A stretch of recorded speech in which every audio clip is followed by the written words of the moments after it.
નમસ્કાર, ગુજરાત 7 ન્યૂઝમાં આપનું સ્વાગત છે।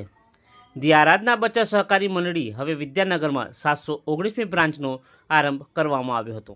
ધી આરાધના બચત સહકારી મંડળી લીની 719મી શાખાનું ભવ્ય ઓપનિંગ તારીખ 3/7/2026ને શુક્રવારને સવારે 10 વાગે 102 કૃષ્ણા સોસાયટી 22 ગામ સંકુલ સામે ગુજરાત સરદાર પટેલ સ્ટેચ્યુ સામે વિદ્યાનગરમાં શરૂ કરવામાં આવી હતી।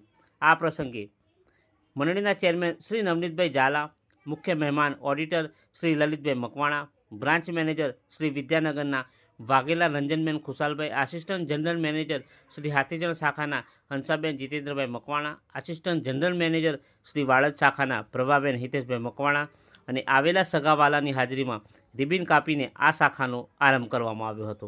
આ ઉપસ્થિત લોકોએ બ્રાન્ચના મેનેજર શ્રી વાઘેલા રંજનબેનનું ફૂલોથી અને બુકે આપીને તેમનું અભિવાદન કરવામાં આવ્યું હતું। સાથે સાથે આવેલા મુખ્ય મહેમાનોનું પણ ફૂલહારથી સ્વાગત કરવામાં આવ્યું હતું।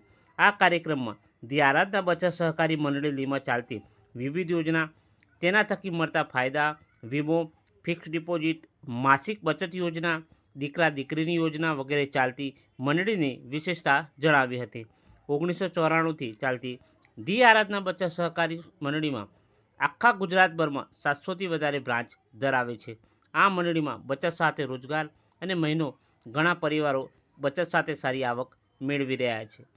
બ્રાન્ચ મેનેજર શ્રી વાઘેલા રંજનબેન ખુશાલભાઈએ આ મંડળીમાં કામ કરીને પોતાની 719મી શાખાનું ઓપનિંગમાં જણાવ્યું હતું કે મંડળીની બ્રાન્ચ શું વિદ્યાનગરમાં રહેતા લોકોને મારી સેવા અને બચત યોજના વિશે માહિતી મળી રહી છે।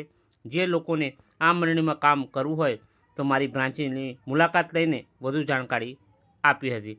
કાર્યક્રમના અંતમાં સ્વરૂચિ ભોજન લઈને લોકો છૂટા પડ્યા હતા। મારું નામ વાઘેલા રંજનબેન ખુશાલભાઈ છે। મારી 719મી બ્રાન્ચ બની છે। આ બ્રાન્ચ આજે ઓપનિંગ 3 સાથે મારી આ બ્રાન્ચનું ઓપનિંગ થાય છે। બધા જે બ્રાન્ચ મેનેજરો છે, આસિસ્ટન્ટ જનરલ મેનેજર છે, લલિત સાહેબ છે, બધાને હું ભાવભીનું સ્વાગત કરું છું। અને મેં આ આરાધનામાં આરાધનામાં હું 2 વર્ષથી કામ કરું છું।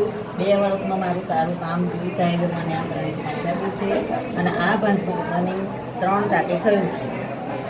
હંસાબેન જીતેન્દ્ર મકવાણા, હું હાથીજણ બ્રાન્ચ મેનેજર છું અને આજથી 3 વર્ષ પહેલાં કામ ચાલુ કર્યું હતું અને પછી અત્યારે મારી 719મી બ્રાન્ચ ઓપન થઈ રહી છે। એના બ્રાન્ચ મેનેજર છે વાઘેલા રંજનબેન ખુશાલભાઈ। એમને હું દિલથી ખૂબ જ ધન્યવાદ કરું છું કે એમણે ખૂબ સારું કામ કર્યું છે અને એમની બ્રાન્ચ આજે ઓપનિંગ કરી છે અમે અને આવેલા મહેમાનો તથા અમારા આરાધનાનો જે સ્ટાફ છે એમણે ખૂબ સારી રીતે સમજાવ્યું છે આરાધના વિશે તથા નવનીત સાહેબનો ખૂબ ખૂબ ધન્યવાદ કે એમણે જે ધી આરાધના બચત મંડળનું પ્લાનિંગ કર્યું અને દરેક ઘરે ઘરે લોકોને રોજગારી આપી છે અને એમને ફાઇનાન્સ રીતે પગભર ઊભા કર્યા છે કે ઘરે ઓફિસ આપી છે પ્લસ ઘરે રહીને જ એમને એટલી સારું એવું આપ્યું છે કે ભાડું, એમનું સેલેરી, કમિશન અને આજુબાજુના પણ એમની ઘરે આવેલી બચત આપી શકે છે।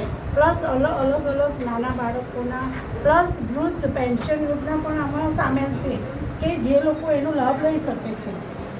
Thank you Navneet sir, thank you. Thank you Navneet sir. નમસ્કાર।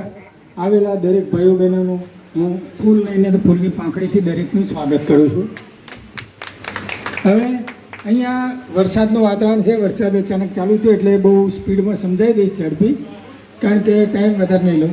આપણી આરાધના બચત સહકારી મંડળી જેની શરૂઆત 23/9/1994માં કરવામાં આવી હતી, એની અંદર આપણી પાસે અલગ અલગ બચતના પ્લાન છે, જેવા કે મંથલી બચત યોજના, જે હમણાં પ્રભાબેને સમજાવ્યું કે 500 રૂપિયાથી લઈ 500, 1000, 2000, 20000 જેની જેવી બચત કરવાની ક્ષમતા એ પ્રમાણે બચત કરી શકે છે।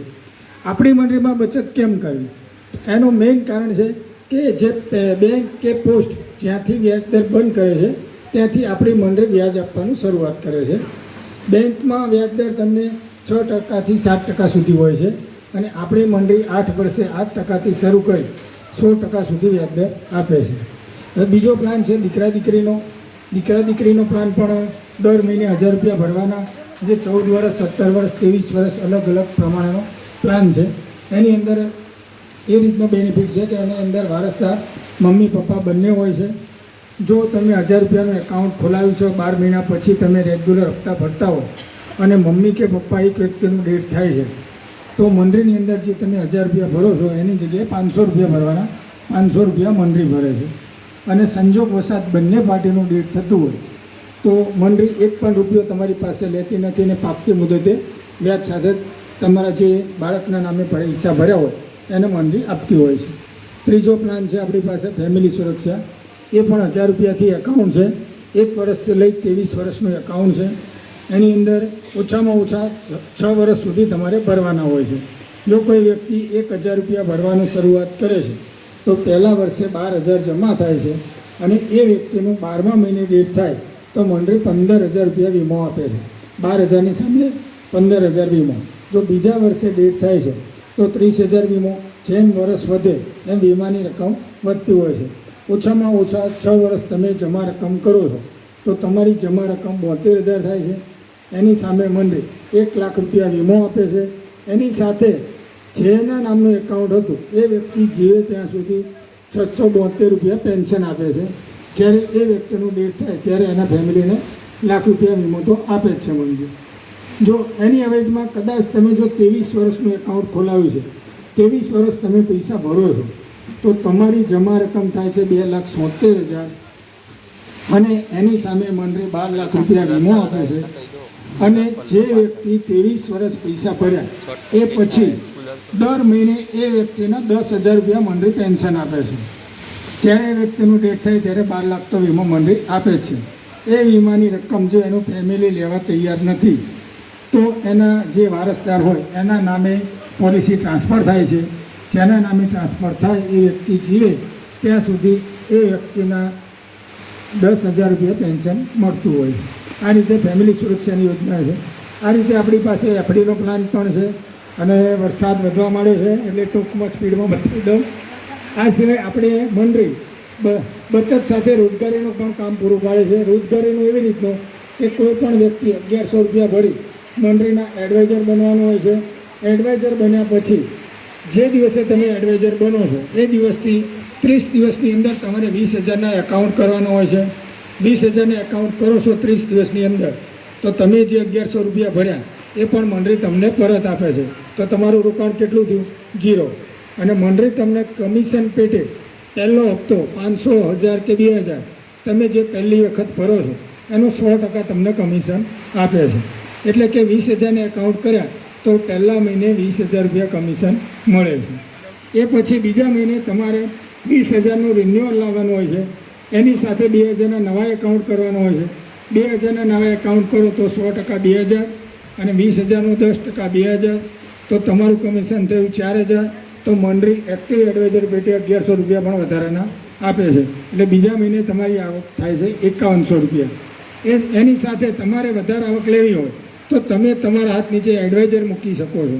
તમે જે પણ ડાયરેક્ટ તમારા એડવાઇઝર મૂકો છો અને એને જે પણ કમિશન મળે છે એનું 50% કમિશન તમને મળતું હોય છે. જો તમે તમારા હાથ નીચે 5 એડવાઇઝર મૂક્યા એ 5એ 20,000નું કામ કર્યું છે અને તમારું 20,000નું 1,20,000નું કામ થાય એટલે આજે જે બેન રંજનબેનને હોમ ઓફિસ આપી એ રીતે મંડળી હોમ ઓફિસ આપે છે અને એનું ભાડું પણ મંડળી 5,000 આપે છે.